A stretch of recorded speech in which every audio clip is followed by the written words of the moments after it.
Un malson al meu armari, de Mercer Meyer. Al meu armari hi havia un malson.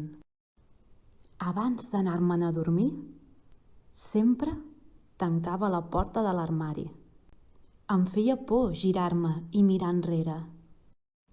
Un cop a dins del llit, de vegades hi feia una ullada. Una nit vaig decidir desfer-me del meu malson per sempre. Quan l'habitació es va quedar a les fosques, vaig sentir com se m'apropava. Vaig obrir el llum ràpidament i el vaig enxampar assegut als peus del llit. «Fuig, malson, o et dispararé», li vaig dir.